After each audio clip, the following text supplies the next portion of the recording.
जबलपुर से बड़ी खबर, बढ़ सकती है विजय शाह की मुश्किलें। विजय शाह पर एफआईआर दर्ज करने के आदेश। जबलपुर हाईकोर्ट ने लिया संज्ञान।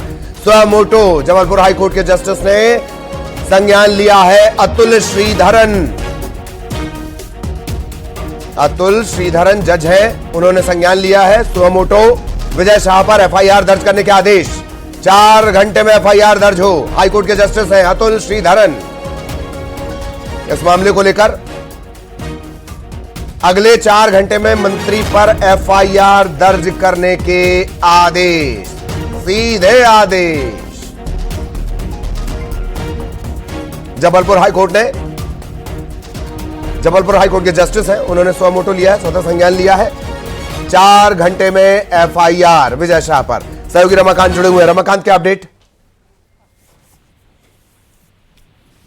जी, मैं आपको बता दूं कि इस पूरे मामले में जो है वो हाईकोर्ट के जस्टिस जो है अतुल श्रीधरन ने संज्ञान लिया है। स्वतः संज्ञान लेते हुए इस पूरे मामले में 4 घंटे के अंदर जो है वो आदिम जाति कल्याण मंत्री विजय शाह के खिलाफ एफआईआर दर्ज करने के निर्देश दिए हैं।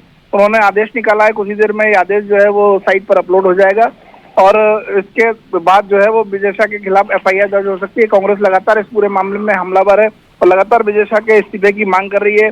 कांग्रेस अध्यक्ष जीतू पटवारी भी जो है कुछ देर पहले श्यामला हिल्स थाने पहुंचे थे। वहां समर्थकों के साथ लगभग 1 घंटे तक वहां पुलिस के बीच और कांग्रेस नेताओं के बीच बहसबाजी हुई, जिसके बाद जो है एफआईआर दर्ज करने की मांग कर रहे थे। हालांकि अब इस मामले में कोर्ट ने स्वतः संज्ञान लिया है, तो जो है वो उनका एफआईआर दर्ज करने के निर्देश भी दिए हैं और कुछ ही देर में मंत्री विजय शाह के खिलाफ एफआईआर भी दर्ज हो सकती है।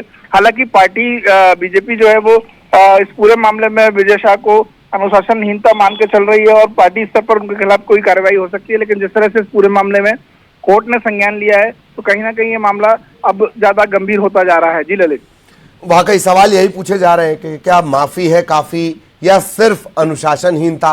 और अब ये मामला स्वतः बड़ा हो जाता है जब हाईकोर्ट के जज इस पर स्व मोटो लेते हैं।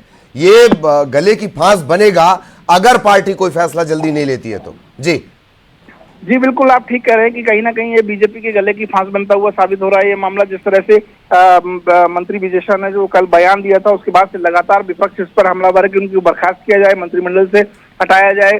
पीएम मोदी से भी मांग की है कि उनके खिलाफ सख्त जो है वो एक्शन लिया जाए और इस तरह का बयान देना देश की बेटी का अपमान है, सेना का अपमान है और सेना का अपमान हिंदुस्तान कतई बर्दाश्त नहीं कर सकता। क्योंकि जिस तरह का पराक्रम हमारी सेनाओं ने बीते 90 घंटे के दौरान पाकिस्तान पर जो कार्रवाई की है उस दौरान दिखाया है, तो कहीं ना कहीं जो है इस मामले में बीजेपी बैकफुट पर नजर आती है और लगता है कि अब जिस तरह से कोर्ट ने स्वतः संज्ञान लिया है, कहीं ना कहीं मंत्री विजय शाह पर जो है वो कार्रवाई का खतरा भी मंडरा रहा है। जी ललित, ठीक, बहुत धन्यवाद आपका। आगे भी आपके जरिए अपडेट अपने दर्शकों तक पहुंचाएंगे। धन्यवाद।